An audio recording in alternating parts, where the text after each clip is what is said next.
Let's podcast alongside Joe Giglio. I'm Joe Ovias inside Eford Studios, downtown Raleigh. Thanks to Empire Properties and thanks to Copiers Plus. Check them out online at copiers-plus.com. Thanks to Greg Hayden. I was just walking down the street and getting a coffee for the morning. Yeah. And I saw some youths walking down the street and they had, it's Ash Wednesday, so they had the ashes on their head. So I look at them and I'm like, oh, it's Ash Wednesday. And then I was like, oh, that means yesterday was Fat Tuesday. That means yesterday was the 30th anniversary. Yesterday was the 30th anniversary of the drunkest I've ever been in my life. Okay. I went to Mardi Gras in 94. Yeah. This was before, I mean, they still had the riot horses on Bourbon Street and in the French Quarter. Yeah, they still do. But this was before it. This was like the year before it became Mardi Gras. I see. And that you couldn't get down there and move and do anything and actually. And also, I was 18 years old. And at the time, New Orleans specifically had these wonky drinking laws where you were allowed to go to bars. You were allowed to drink in bars if you were 18. You just weren't allowed to purchase the alcohol. Allowed to. So I actually used my real license when I was 18. Mike Nagoot, we were down in New Orleans. Mike was from Metairie, if I'm saying that correct. Okay. That's where he grew up. So he ends up at our high school in Ringwood, New Jersey as a sophomore. We end up becoming good friends. And so he went to the University of Alabama at a time in the dark days of Alabama football. Yeah, man. Not great. So it'll get away from you quick if you're not careful. He's a real Roll Tide fan. Yeah. But we go down there and I am telling you, they had a board of all the shots. This is 94. This is before, you're like standardized, like you're going to a bar. Like they're making these things. I think I had like 10 or 11 of them. Oh, God. I passed. And now keep in mind, this is Mardi Gras. Okay. This isn't like midnight. This is like, it was like 11 o'clock in the morning. I passed out on his friend's family couch and they were having a Mardi Gras party. And they were all obviously from New Orleans. This was the Garden District. We were literally not that far from Archie and his wife, Manning. We were like around the block. They're like, oh yeah, they live over there. And I'm like, so super swanky, fancy place in the Garden District. Drunk ass Jersey Joe passed out on the couch. And they were like, when I woke up, they were all like, hey, you're alive, this whole thing. And Nagoot, my buddy, like Mike Nagoot ends up becoming, in my nickname world, ends up becoming Lee Guterman, who was a relief pitcher for the New York Yankees. And so Lee says to me, he goes, all of these people fucking love you because you took a nap on their couch. And I'm like, I think it's because I didn't throw up on their couch. Oh, that's a bonus.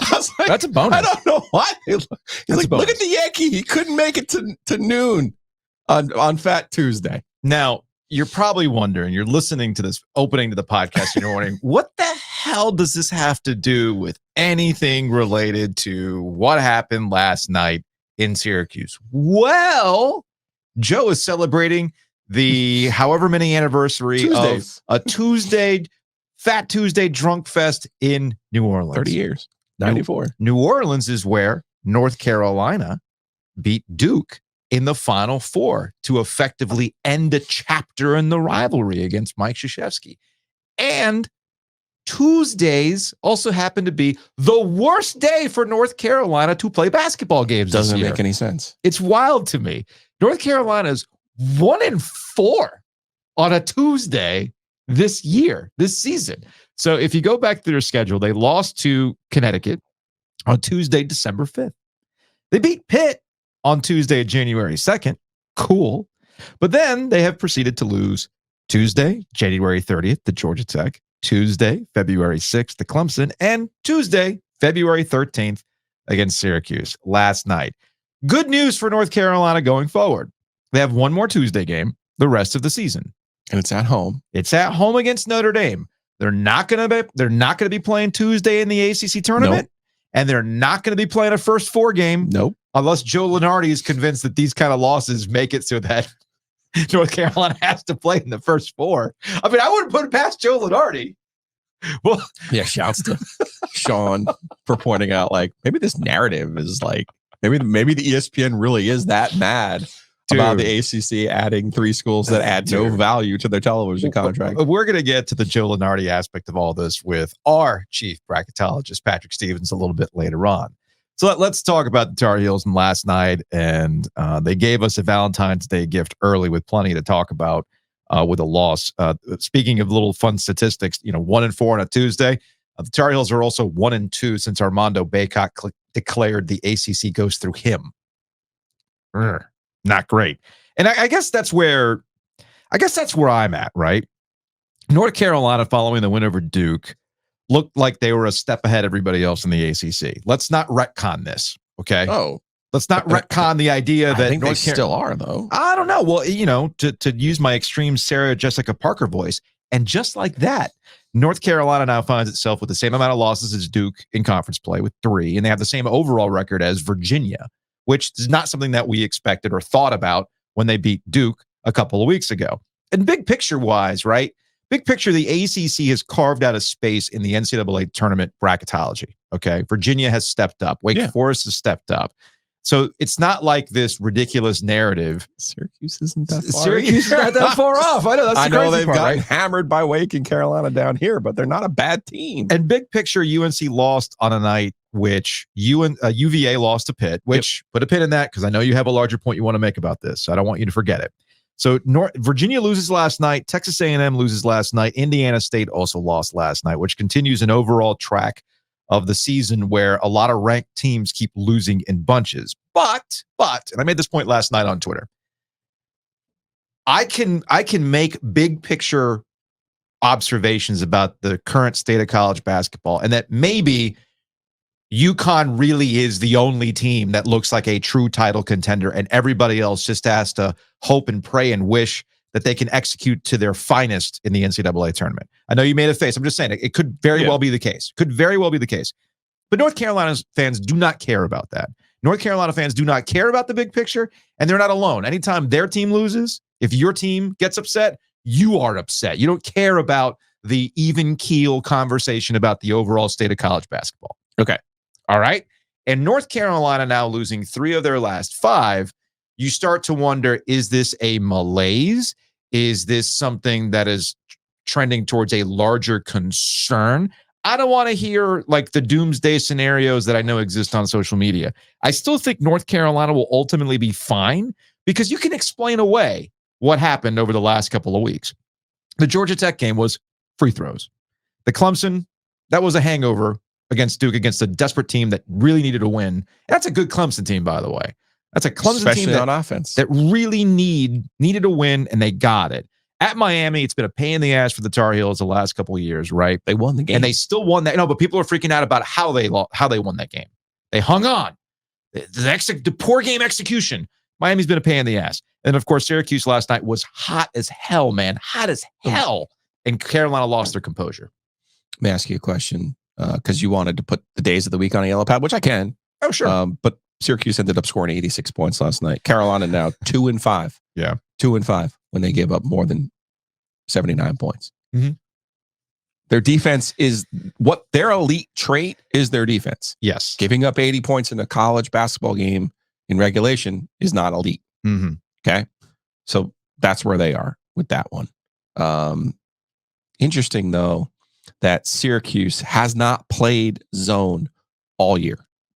And now, or I think the stat they said on the broadcast was they play zone on, half court possessions only 13% of the time this year. They basically exclusively went zone last night. I thought it gave Carolina some problems. Mm-hmm. If we want to get back to the roster construction about this team, you all kind of laughed at me when I tried to tell you that this roster, yes, has a bus driver in RJ Davis. Yes, Harrison Ingram is playing at a higher level than we ever saw him at Stanford. Mm-hmm. They need Cadeau. They need Bacot to be his role. And I think Cormac Ryan played pretty well last night, actually. Did some of the things they need him to do on a regular basis. But ultimately, you're talking about a team that, to the point where they got in the ACC, where they started in the league 9-0, they were playing greater than the sum of their parts. Mm-hmm. And the reason they were able to do that is because of the defensive end. Well, since that start, they've given up 84 to Duke, 80 to Clemson, and 86 to Syracuse, and they've lost 2 of those 4 games. Yeah. You got to defend. Like, that's what your talent is. Well, as Sidney Lowe used to tell me, everybody has a talent. Mm-hmm. It might be effort. Effort might be your talent, but you have to know what your talent is. The talent for this team is how they get together and defend as a team and play as a team. That's what their talent is. Hubert Davis has been banging the table on that all year long about going out there and doing exactly that. That's their talent, effort. Now, sometimes you can try, but that doesn't mean squat when guys are heaving up shots and they bank in. I mean, come on. Yeah, that was ridiculous. Come on. Like, and Brian Ives over at the ACC Network pointed this out. Syracuse shot 62.5% from the field. That's the second best by a North Carolina opponent since Dean Smith retired. Come on.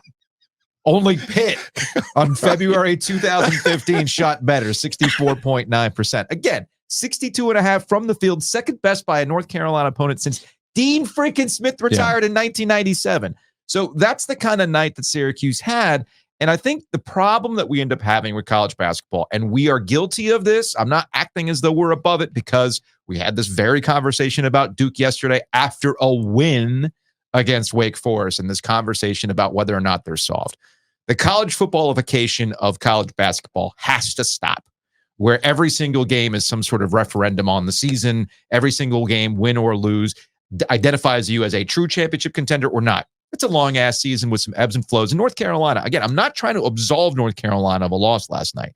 If you're truly a title contender, you have to play more consistently against desperate teams, especially against the Syracuse team that going into this game wasn't exactly lighting the world on fire. It's not like this Syracuse team was trending upward before last night's game. The point that I'm trying to make is there's ebbs and flows to this, and North Carolina's going through a stretch of their season that even they knew was going to be a difficult stretch, and they were going to learn some things about themselves during this stretch. They don't play again until Saturday against Virginia Tech, and then they get the week off. So it's probably for the best that North Carolina is going to go through some of this light work over the next 2 weeks to reset. I think we'll get a better idea of where this North Carolina squad is once they come out of that break. All right, a couple things. First of all, you got to give Adrian Autry credit here. Yeah. Rookie coach, replacing a legend. People were looking for him. How do you respond? They kept talking about this on the broadcast last night. Your first big opportunity, your first signature win. And these are the kind of, like, if you've never been to a basketball game in Syracuse, I've tried to explain to people, the passion for Syracuse basketball in New York is equal to what we have here. They just only have one team in the portion of New York where they are. Okay, that's number one. And Autry, that's a big moment, big crowd. You know, again, when Carolina comes to town, you have a top 10 team. His team poured it out. They played their Super Bowl last night. JJ Starling and Judah Mintz are 2 top-level ACC players. They combined for 51 points. I mean, when your 2 dudes are going, and you know, when your stars are your stars and your best players are your best players, guess what? Yeah, man. You have something there. Meanwhile, you know, again, Cadeau with 4 points in this game. Cadeau is what separates Carolina when they have that defensive effort. Yeah. If you want to see them elevate, Cadeau is what elevates them. But it's funny you say that a championship team has to be a championship team and take care of things, because my number one takeaway that I thought about this morning actually was, you know what I'm going to do today? I'm going to go full radio today. I'm going to go full radio today. All right. And I'm going to go, you know what? I don't believe anything I see anymore, because the freaking Chiefs lose to the Raiders in December. Didn't matter. Who cares? Yeah. Oh, they lost to Green Bay. Cool. Awesome. Doesn't matter. Oh, they lost to Russell Wilson live. Oh, did it bother them? No. Oh, do we take away the Super Bowl from the Chiefs because they shit their pants against Russ? No. I don't want to hear it. Okay? These effing games don't matter. That's all I'm going to say to you. I'm completely come around on this thing that Mahomes has freaking broken me. I'm done. These games don't matter. So the Heels, congratulations. Final Four. And my ticket.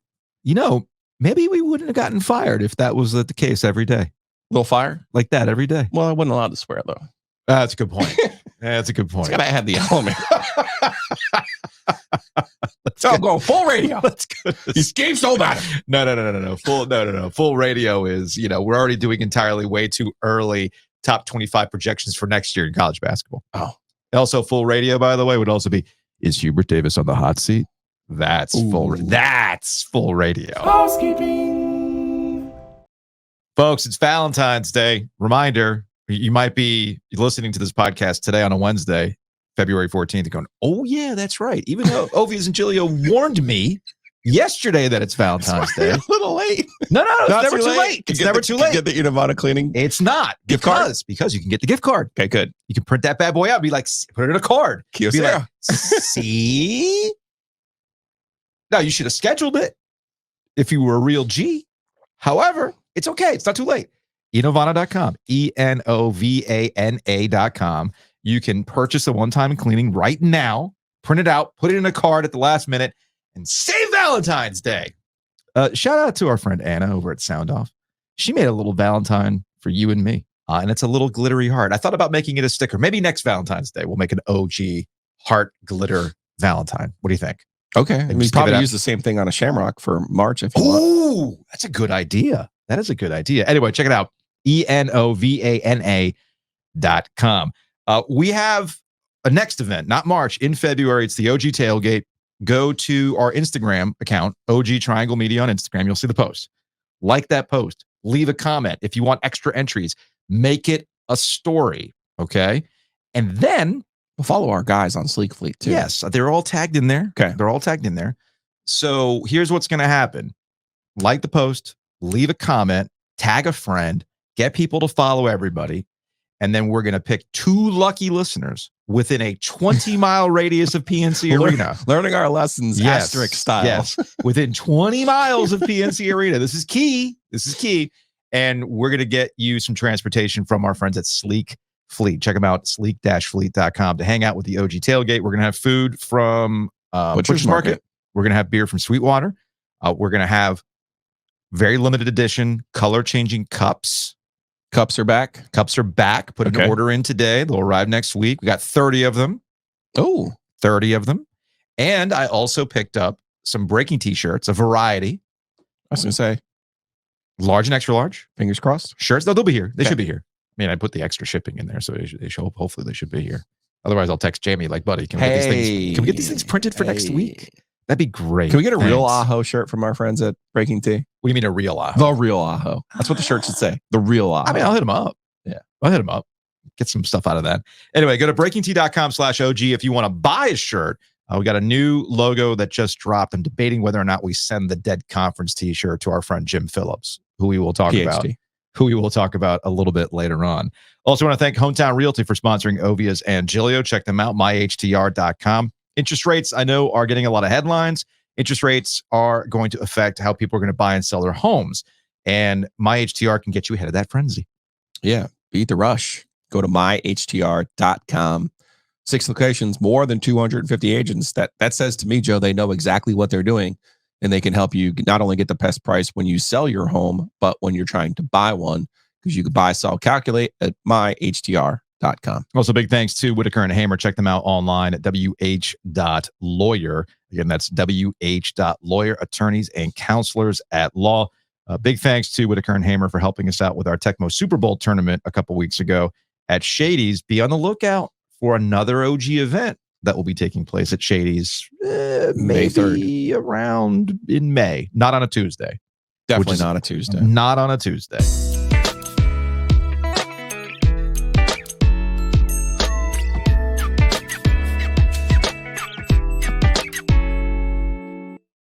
Joining us on the Heister Automotive Group hotline is our friend from the Washington Post, our chief bracketologist. He is Patrick Stevens. Patrick, what's up, man?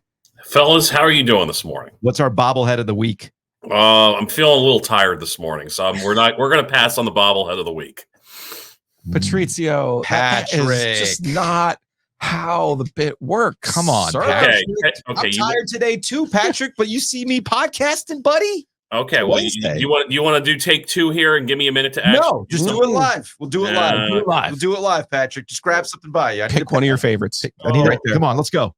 No, let's really not. All right, Patrick off. There we go. What do we got? Dude that invented Tabasco sauce.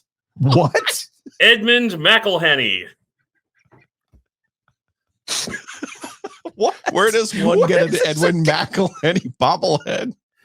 He apparently was a native of Washington County, Maryland, and the team in Hagerstown gave those things away, including a little 1/8 of an ounce bottle of Tabasco sauce with it. That's amazing. Did you keep the 1/8 bottle? That is. It might be somewhere. It might be somewhere. All right. And you didn't want to do the bobblehead of the day. Well, Come on, man. I suppose your reaction alone, Joe Giglio, was worth it just to see. Gold. I love it. I love it. All right. The ACC, as it currently stands today, Patrick, in your bracketology, how many teams do we have? 4. I think you're looking at 4 really solid teams at this point, with Carolina, Duke, Clemson, and Virginia, even with its loss last night. And then you've got Wake Forest, which is sitting here really without a high-end win. And I think for Wake, the issue is going to be you've got to figure out a way to give the committee some reason to put you in. And it can't just be because you've got a good net rating. I think they're close, and I think it's basically the one thing that's missing from Wake's profile. But overall, it's just not quite enough to get over the hump. I mean, basically, you could argue that Wake right now is sort of a lesser version of Gonzaga, which just got its first high-end win the other day at Kentucky. So, and then after that, you're talking about teams that are in various states of hoping they can string together 3 wins in a row. Like suddenly Pitt, because they've got 2 of the best wins in the league on the board right now, having won at Duke and having won at Virginia, is actually not all that far away if it can keep winning a few games. Miami obviously has work to do. NC State has a lot of work to do. Last night helped Syracuse. But still, there's not much else to commend them besides having beaten Pitt on the road. They have a lot of work to do as well. So the problem I wonder with Wake, Patrick, and it used to be in the old days when a guy was injured, the committee would have a factor there. Mm-hmm. How do you think they'll treat either Efton Reed, who they could not have expected to be eligible, and or Monsanto, who is coming back from injury? I think those 2 guys, unfortunately for Steve Forbes, he didn't have for those first 6, 7 non-conference games. And I think they are a different team with those 2 guys. But is that a real thing, do you think, still in 2024, that the committee will evaluate them based on the parts they have now? I think it is to some extent, but I also think it's worth pointing out at this point that if you're lining up what's Wake Forest's best win, it's beating Florida at home, and Efton Reed didn't play in that game. Okay. Yeah. And so, they've had opportunities with one or both of them in the lineup, and they haven't won.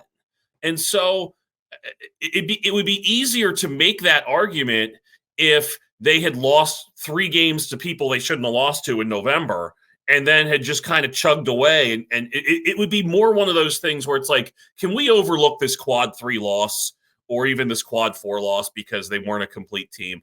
And if there's like 1 or 2 of those that you have to look at, then maybe it does. But, they've been with Reed since basically the beginning of December. And right. I think Reed's a much bigger factor, frankly, than Monsanto is, just because Monsanto's playing 10, 15 minutes a game off the bench.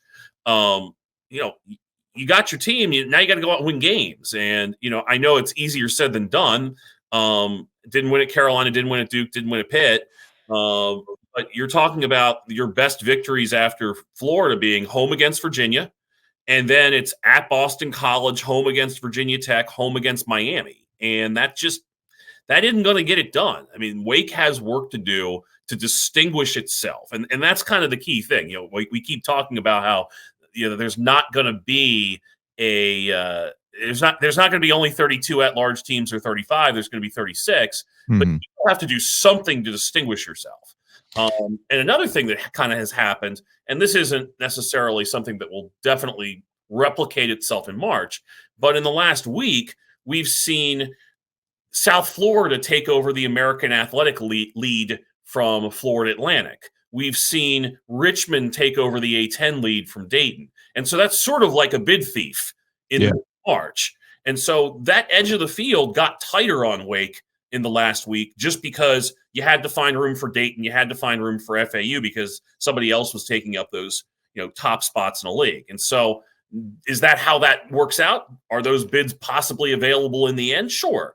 But for now, it's kind of an interesting sort of dry run, if you will, for what that championship week looks like. All right, Patrick, I'm going to set this up and give you a little bit of context if you're not aware that everybody's out to get the ACC. You're aware of this, yes? Is this the case? Yes. There's been a code red? The ACC has many haters, and Patrick's in Maryland. He knows the haters are out. And the ACC hates Maryland, which is the world against Maryland, right? Ovius won't even put him on the T-shirt. Won't put him on the T-shirt. I saw that. I was very disappointed. I mean, thank you. I might know the general vicinity of where Blacksburg is, but damn it, I ain't putting Maryland on there. Well, that reminds me of the year. I think it was the year Maryland was leaving the league, and they did the court, like the map of the league on the court with the logo and whatnot, and they placed Maryland someplace over on the Eastern Shore.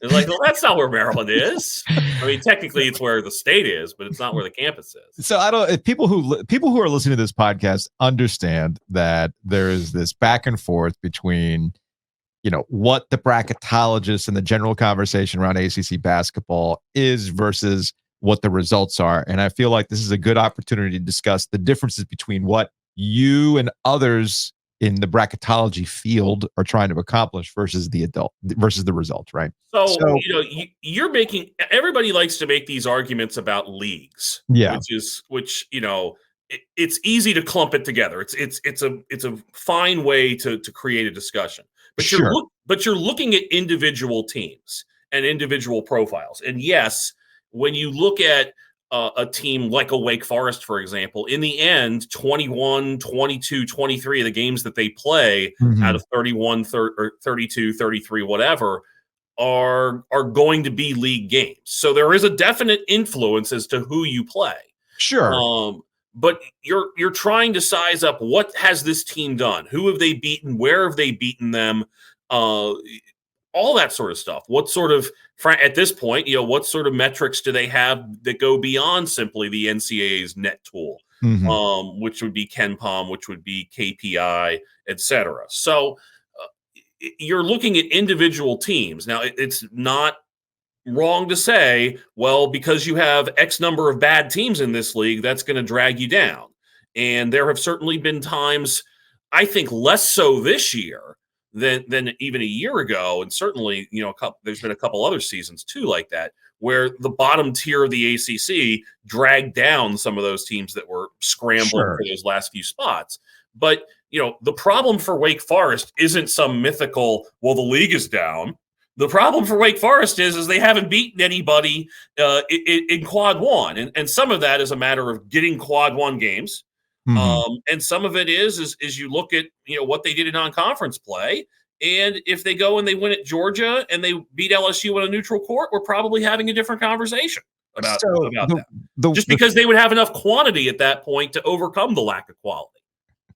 The setup here, Patrick, is that when Joe Lunardi puts out his reasoning for things or fun little factoids like you do on the Washington Post. On ESPN, he had put this, and Andrew Weatherman, who's a good college basketball follow, has a follow-up to this. But he had highlighted this part from Lunardi's latest bracketology, talking about the conference and number one seeds and the loss to Carolina's loss last night.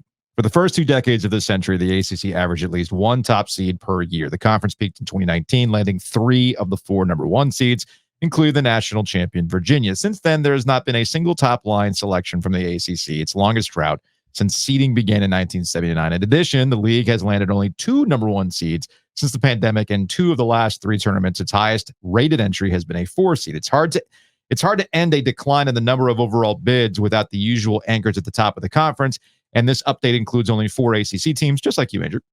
which would be its lowest total since expanding in 2014. It's fair to say that was once thought to be a blip has instead become a concerning trend. Andrew points out that in that time, the ACC has had Sweet 16 appearances, tied for second, 4 Elite 8 appearances, tied for first, 3 Final Four appearances, which is tied for first, 6.2 wins over Ken Palm expectation, which is first, 6.3 wins over seed expectation, which is first, and 23 total wins, which is tied for second. And this is the reason why I brought this up is that I think the mistake that a lot of us are making are the committee does not look at previous tournament success. Bracketologists are not looking at previous tournament success. That's its own separate conversation. That is. And in fact, I had to go back and look at the 2019 standings just while you were saying that. Yeah. To try to get a quick sense as to why there were 3 number 1 seeds from the ACC that year.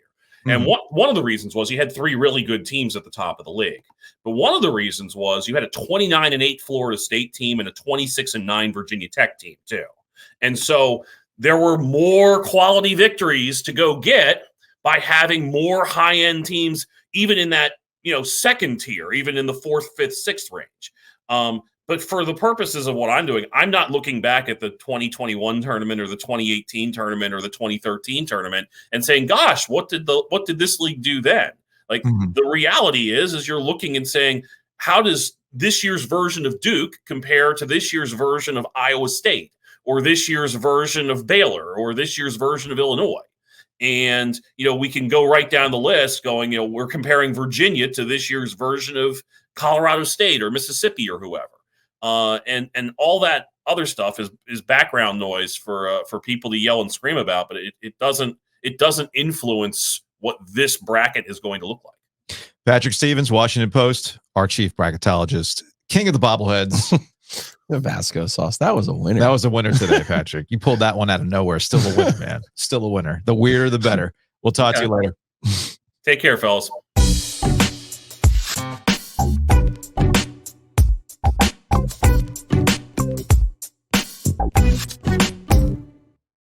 Love talking to Patrick. I also love getting food from Longleaf Swine, downtown Raleigh. I was actually talking to Ethan, listener Ethan. Yes. About that French onion dip from the Super Bowl spread. I still think they need to put that on one of their smash burgers, but holy crap, that was amazing. The corn medley thing with the bacon, did you have any of that? I didn't have any of that. Was that good too? Oh my gosh. Look, Longleaf doesn't miss. Check them out in downtown Raleigh. We will be at Longleaf March 21st, the first Thursday of the NCAA tournament. We will be doing an OG Live special 1:00 edition from Longleaf Swine. You can come out and hang out with us. Maybe we'll have some more t-shirts. Maybe we'll have some more cups. Maybe Joe Giglio will buy you a shot of bourbon. Oh, yeah. No, but I thought you were talking about the jackets. Like I've been trying on the jackets. No. Well, do I need to email Connor? Because this is like the one time I do want to get something Carolina. Okay. Because that jacket really is, it's really nice. No, it's great. I understand why they sold out. Anyway, I understand why they sold out. If you're looking to get some stuff catered for, I don't know, an ACC tournament party, you want to bring out the AV cart and have some wonderful food with it, hey, Longleaf can handle that as well. So check them out, Longleaf Swine. Also, big thanks to Matt Davis over at State Farm for sponsoring Ovies and Giglio. Check them out. InsureGarner.com, TheOGInsurance.com. Call him directly, 919-779-8277. He can save you a lot of money. We cannot guarantee you Duke basketball tickets, though, like Giglio got. It's interesting, though. Christian, listener of this podcast, said, hey, man, after a while, he's getting married. He's, wanted to moving into a new house, doing all these things, wanted to get his insurance all done, taken care of. Yeah. He was like, I couldn't remember. I was like, man, who is that guy? Costanza on the OG, Matt Davis, State Farm. And he called him, 919-779-8277. Okay. He emails us back. Hey, man, I saved thousands going with Matt. And he goes, and when I told him I was from the OG, he gave me tickets to a Carolina Hurricanes game. Love that. And I was like, see, that's Matt Davis, man. That's service for you. So give him a call yourself, 919-779-8277. Now, we mentioned home field, and we do talk about customer service and why that matters for a lot of the people that we work with. And home field is on it. Is something not up to the quality you want? Let them know. Yeah. They'll make sure it is handled correctly. Got the wrong size? Let them know. They're going to make it right. Always a great experience with Home Field. They got wonderful stuff. Check them out again, homefieldapparel.com, and use that promo code OG23. Again, that's OG23.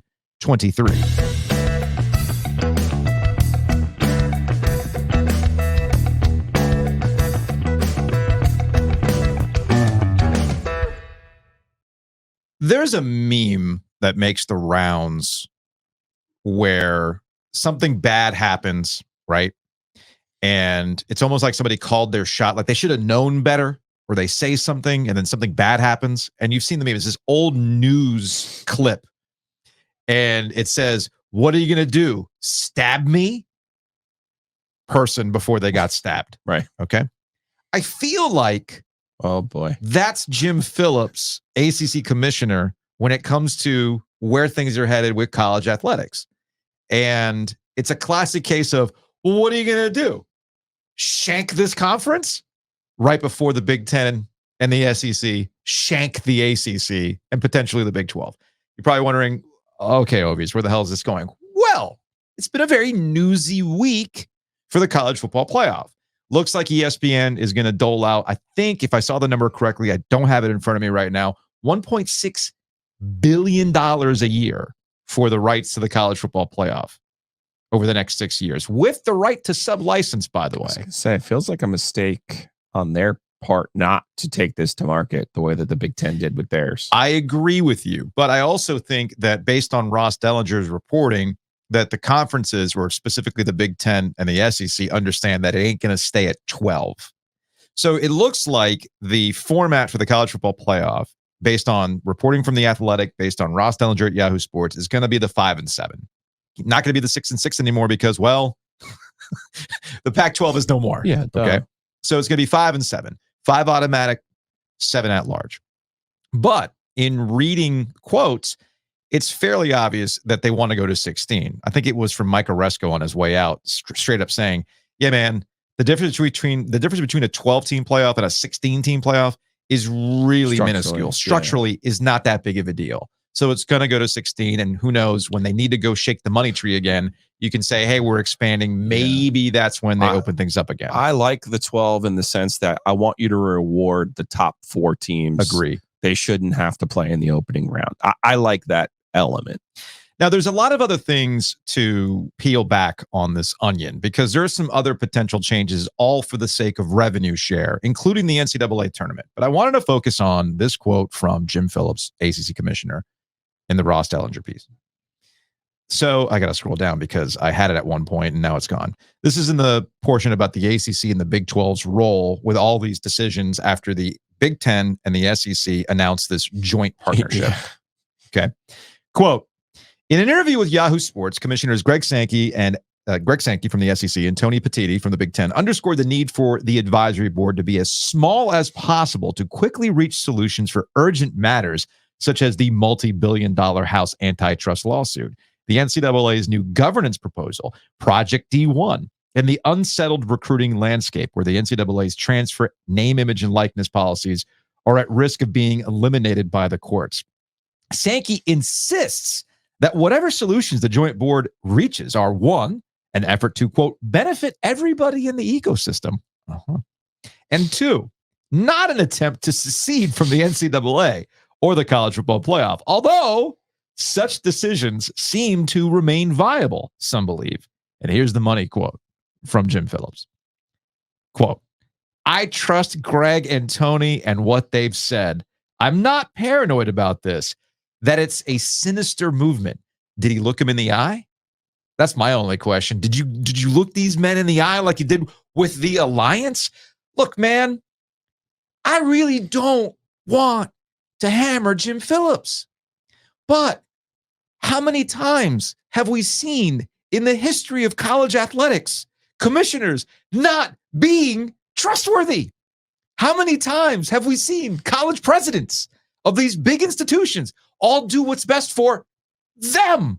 And every single time, there's been some level of, we're all going to work together. We're all in constant communication. We're all looking each other in the eye. We all have what's best for college athletics. What happens, Joe? Money talks, bullshit walks. Right. And every single time, the ACC has been left holding the bag. Every single time that the ACC is like, oh, no, we're in constant communication. We're going to, then the Big Ten goes, no, we're going to do whatever we want.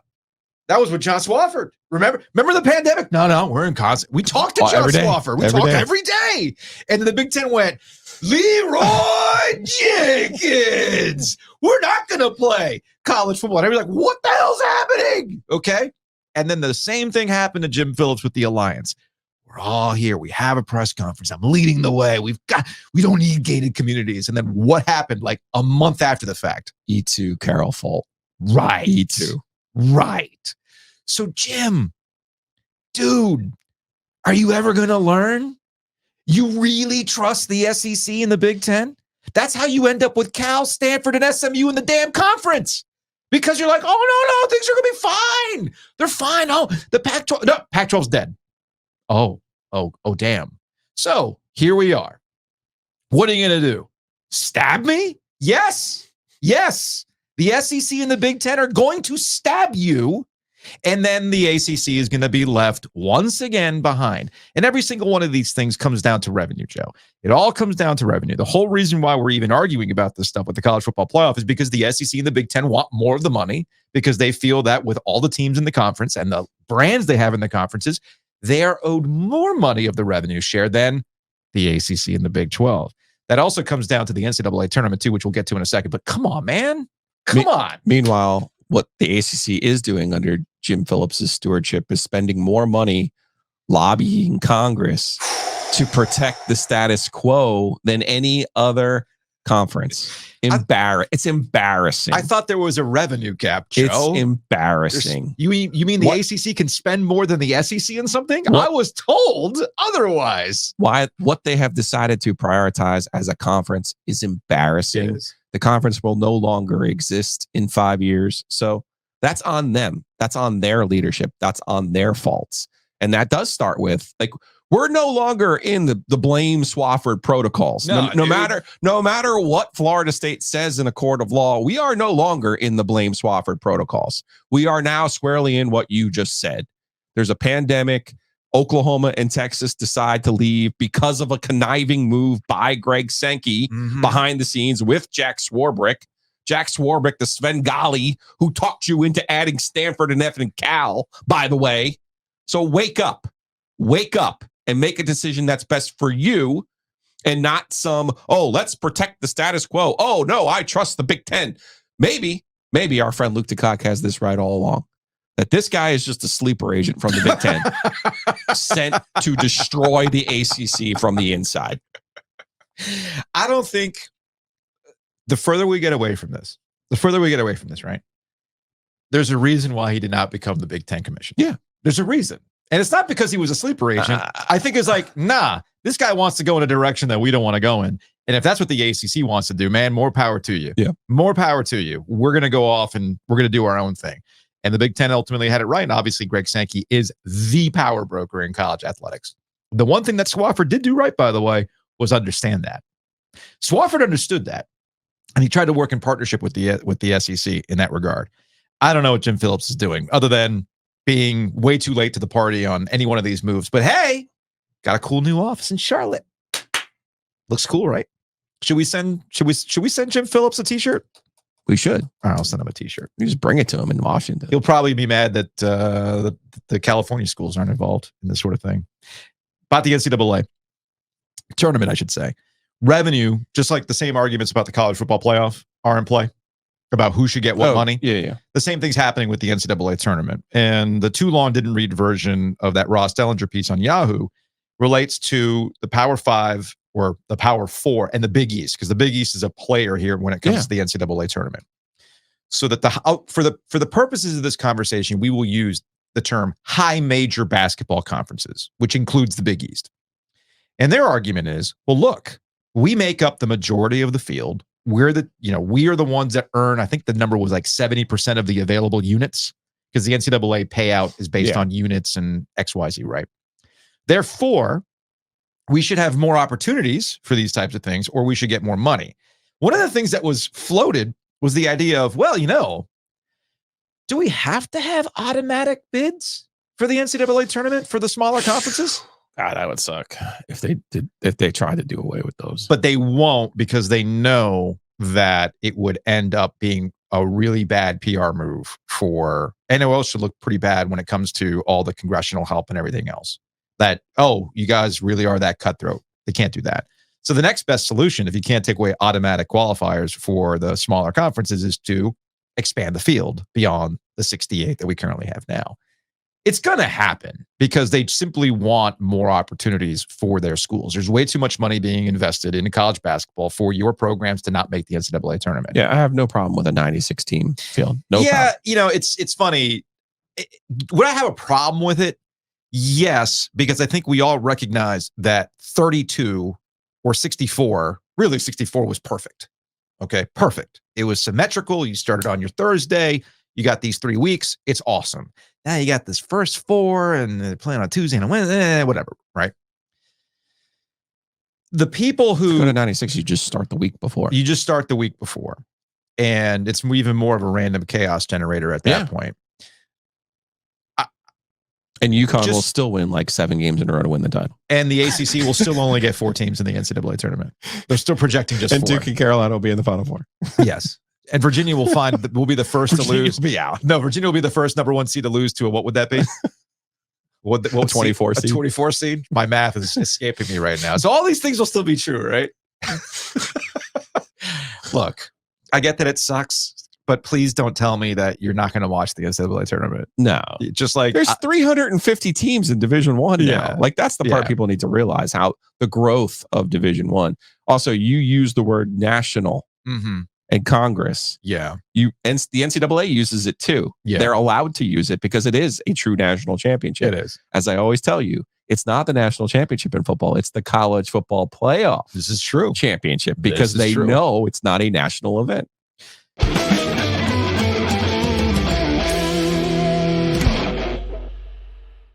at the end of that, like, I can ask Brian to add a wolf. Do you need that for Law of the Wolf?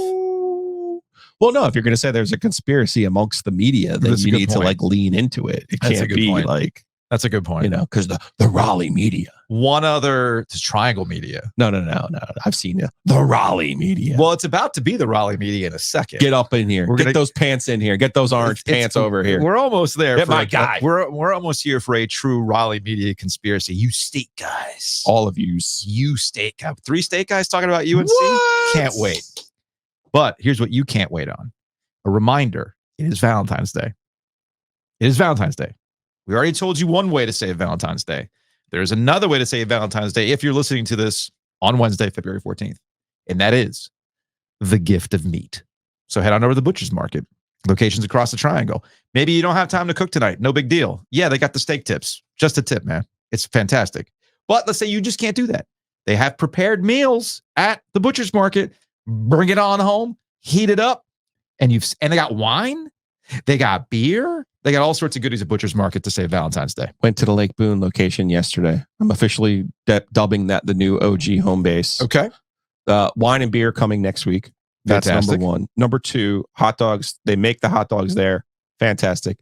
Number 3, did you know that the signature chicken breast was the same mix as the signature steak tip? Yes. I did not know that. That's why it's called signature. I got the signature chicken breast yesterday. Stuff, right? Oh, dear sweet baby Jesus. Stuff, unbelievable. Right? Go check out the Butcher's Market. Now, let's say you're not that fancy on Valentine's Day.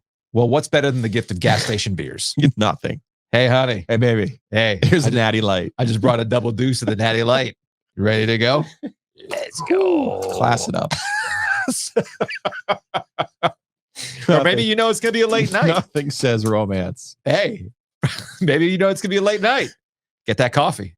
Get some caffeinated. Dark roast.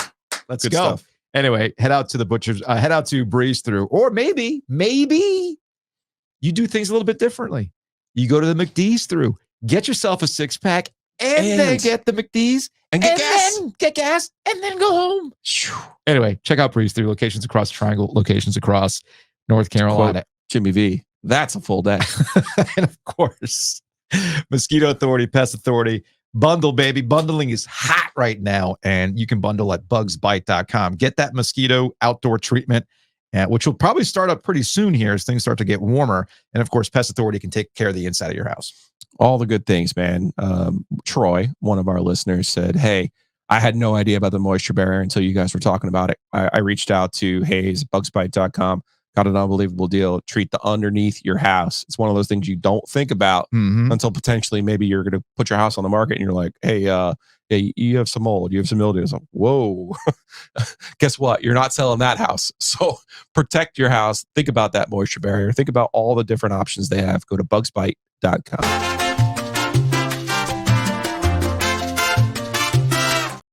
I believe for some folks, especially North Carolina fans, you, me, and Andrew Carter of the News and Observer is a nightmare blunt rotation talking about the Tar Heels losing last night. That clearly is it. Andrew, what's up, man? A nightmare blunt rotation? I've never even heard that phrase. Yeah, this is the problem when you have a 15-year-old and a 12-year-old in the house. You hear about this weird internet slang, and then you start using it on the show without realizing it. Golly. The Triangle Media Mafia. Here we are, Raleigh Media, talking about the Tar Heels. We should talk about our deals that we have and stuff. To use another phrase that my kids like to use, when did North Carolina's defense become mid? Oh, gosh. I mean, I was thinking about this this morning because I'm trying to write like a little something off of last night's game and, whether to be concerned, reasons to be concerned kind of headed down the stretch, reasons for optimism. And, when it comes to this defensive stuff, I think the question is always, did teams just do a better job of making shots? Like, were they just cold before? Or, are they just now making? I mean, Syracuse was hot last night. Yeah, man. Like sometimes you run into that. So I think to really digest that and understand it, you'd have to, probably have a greater understanding than I do, or maybe most fans do, and really analyze the tape and get into the nitty gritty. The schedule's gotten tougher, I think, as part of it. I mean, Clemson was a really good team. Syracuse, I think, is a little bit better than its record shows. And I think part of the issue for Carolina right now is they're playing some teams that are kind of desperate in a way.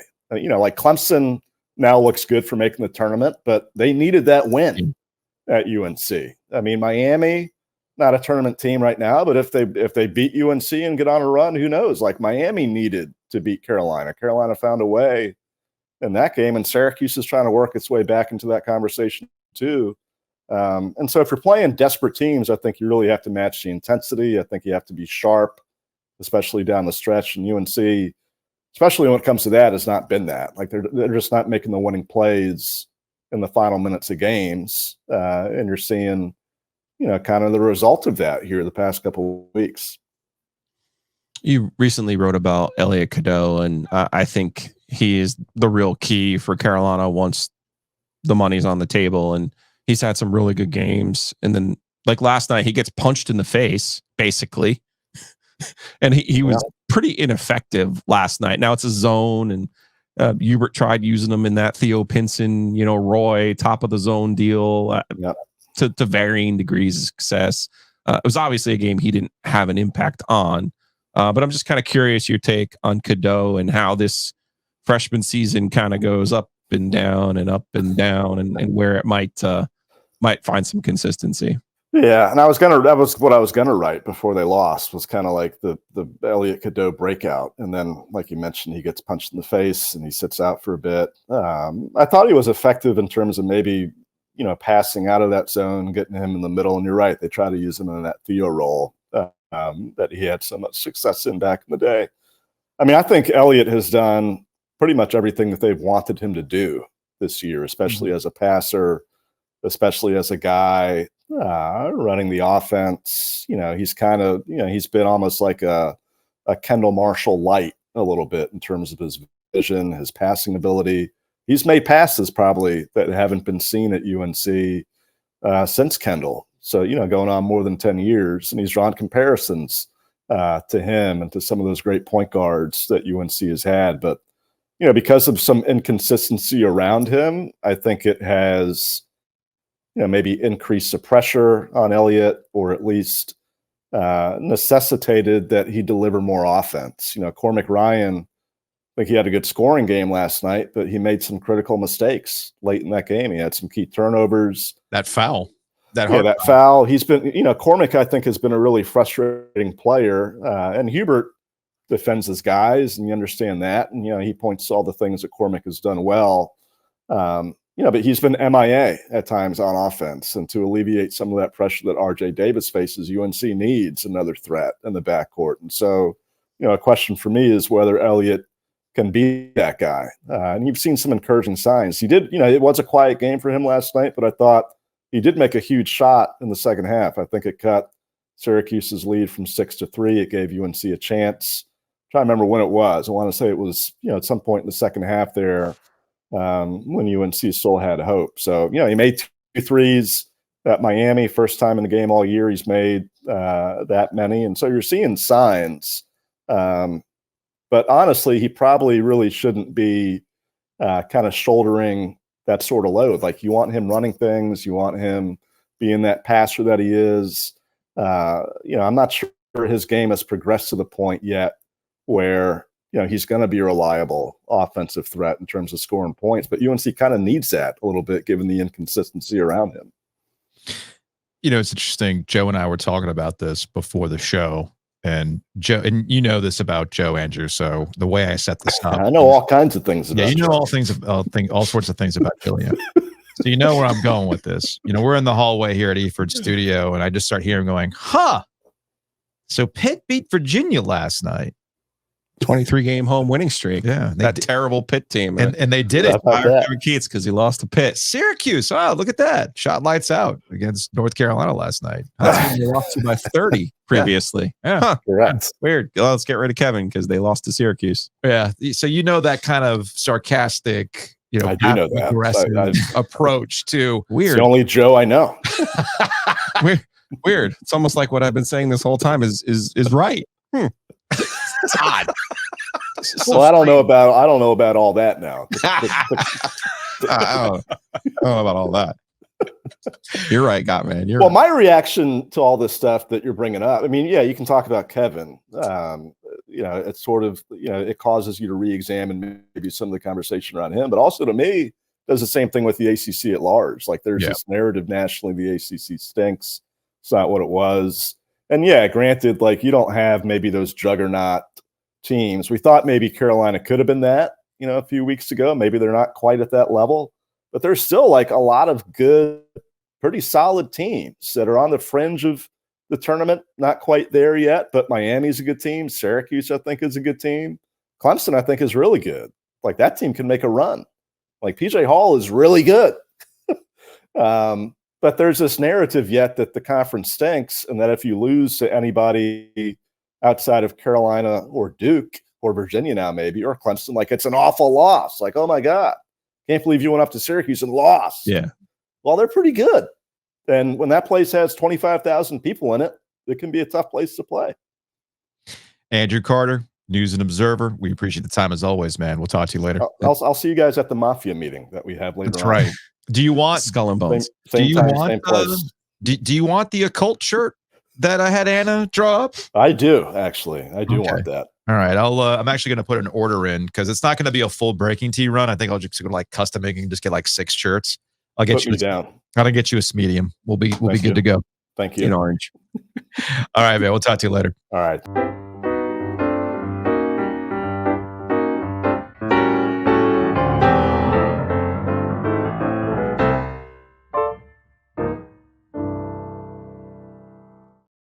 All right, let's get out of here on some Hey Joe questions, or really, in some cases, some interactions with our listeners on social media. The YouTubes? Yes, let's get to the YouTubes. Let's get to the YouTubes. Our buddy Al over at Tar Heel Blog, getting on social media last night after Carolina lost, and I had made this point ultimately about that I made at the beginning of the podcast, where you can look at the overall trends of college basketball and see, man, people are getting upset all the time. So what makes you think that North Carolina's any different than anybody else, given, Kansas got beat the other night, for heaven's sake. They got run. Right. So strange ass things are happening.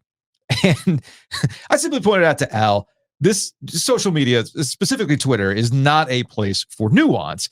It's meant for people to be, I told you so about Hubert Davis, which I think is really, I've had this working theory that there is a group of people who have been waiting for the malaise to then bring up, see, this is more about North Carolina under Hubert Davis than not. Trying to make some overall I told you so about Hubert Davis. And of course, Al responds, you speak like I haven't seen it already. My man Brandon already quote tweeted somebody from Saturday asking that when we were down. Like, what are you talking about? And he screen grabbed it. And it was like, did we fans just jump the gun on Hubert being the guy for the job? Besides Baycott and RJ, he's brought in the rest of these guys that are horrible for the most part. And I thought to myself, and I responded to him, LOL, Harrison Ingram has been horrible for the most part. Elliot Cadeau too. Like, come on. And Al responded, yeah, it's just people act like every UNC team went 14-0, 16-0, 18-0, 20-0 when they were good. I'd like to think I've always been reasonable. And a lot, if not most fans are, but having a passion for a pro team like the Canes really helps put the regular season in its place. And that's kind of what we've been kind of screaming here when it comes to talking about really anything related to sports, including Duke from yesterday, Joe. I didn't have any problem with our Duke conversation yesterday. No, I didn't either. I saw somebody on the YouTube comments was like, oh, you're chasing the algorithm there because the Field of 68 is Duke soft. It's like, well, we brought up Williams's comment. Yeah. Jay is having a very unusual year with his alma mater. Very unusual. Yeah, he started. He's professing his love for Carolina, and he's calling out this particular team. So, listen, there's part of what we do has to be to react to what other people say. That's part of what we do. Yeah, but I think the conversation we had yesterday was there was a great comment on the YouTubes. Yeah, this one. Yeah, from Duke football coverage. Yeah, I mean, this isn't 98 or 01 about Duke specifically, and that's okay. You're not going to have a dominant team like that capable of imposing its will on opponents every year, even in a place like Duke. Not having a natural five limits what this team can do, which we've been talking about all season. But despite some shortcomings, his team is 19-5 with only one bad loss to Georgia Tech, a team that beat UNC. This team can fight and scrap and grind it out for wins. And he continues, it's just not a dominant team, but it's still a good ground and pound team having a good year. It's funny. Duke was like that last year, too. Yeah. They were like that last year, too. But the pieces fit a little bit better than what we have this year. I think you're going to see Duke next year with Cooper Flagg have a chance to win the national championship. But there's one way to make that happen. But it's going to require McCain coming back. It's going to require not only Flagg basically playing the 4, but either I would go to the portal and augment. I would go to the portal and augment with a shooter and a big. And I know they tried that 2 years ago. The kid from Cal who wasn't he just couldn't play at the level they needed him to play at. And Ryan Young, yes, technically came through from the portal. But I think those are the two things that they're going to have to do to put themselves in a position next year. They're going to need and Proctor probably does go to the NBA because they'll see a diminishing return on his draft value if he does come back. Yeah. But, I think if you can get McCain and Flagg, those are hammers. I think what they're missing this year is a hammer. They wanted Filipowski to be a hammer, and he was at points last year, but he's not this year. They wanted Proctor to look like a guy who last year would have been a first round pick in the 20s. And there's absolutely nothing wrong with that, by the way. Sometimes guys come back and they improve their stocking. Sometimes they come back and they go through it. And that's what's happening to them. No, I'm with you. I'm glad you brought up the portal because I think that's where John Shire missed this year. Yeah. That's where they missed this year. It's as simple as that. And this is not going to be something that they're going to allow themselves to miss this season because they really do have an opportunity with Cooper Flagg. They have a bazillion people on staff. They have the NIL game on lock. They've got a general manager. Duke's in a funny spot. If they really want to go get a guy, they can go get a guy. But that's the interesting thing. The big they lost out on was from Virginia Tech, and he ended up at Kansas State, and he's kind of exactly what they need. And it's like I said, I apologize for not knowing the kid name from Cal. They bought a shooter in. Look, Google's your friend. You can find that kid you were talking about. Jacob Grandison. That's from California, from Oakland. He's Illinois transfer, began his career at Holy Cross. He was a bigger guard. I thought he was going to be somebody who could help them 10, 12 points a game. It just didn't work out that way. And I can understand the mentality if you're Shire, like, oh, well, we went and got Grandison last year and it didn't work out. And it's like, no, you still have to keep, you still have to keep throwing to make sure each time, like, UNC last year with their transfer portal additions didn't work. Worked out. Worked out this year. Worked out. NC State last year worked out. This year, not as well. I mean, you just have to keep trying. But I think next year, and I think John, and we're seeing him use the freshman even more because I think he knows the only way to really maximize with Flag next year is to have the cast around him and then let him be the home run hitter, let him be the bus driver. Yes, they cannot miss on that. They absolutely cannot miss on that. From user and a bunch of letters and numbers, Gilio does a podcast that heavily talks about the ACC and claims he doesn't watch Duke. Yeah, sure. I didn't say I didn't watch Duke. I was telling you I've only seen Duke now 4 times this year. I was just being honest with you. Yeah, that's what we try to do on this program. I don't go to every Duke game. You go to a lot of Duke games. But I don't go to all of them. I take your, let you figure them out. And then I go to all the state games that I can. And I watch most of the Carolina games on TV because I know we're going to talk about them. And I know they're the best team in the ACC. You mean teamwork makes the dream work? It does. Whoa. From Mr. Sunny Money, FSU should just walk into court and quote every dumbass thing Phillips says as evidence as to why they should be allowed out of that ridiculous conference. You know what, man? I can't disagree with you anymore. I love it. There's the leopards. Yeah. From Habeas Snarkus. There's no way the leopards would eat my face again. Says man who voted for the leopards eat your face party. Yeah. I don't think we can get it. I don't think we can do any better than that. So we're just gonna get out of here on that. We will see you. Wait, is it Thursday tomorrow? We'll see you live. OG live, Sleek Fleet. Let's go. OG live. West Durham will be in the house tomorrow. We'll have a good time. We'll see you then.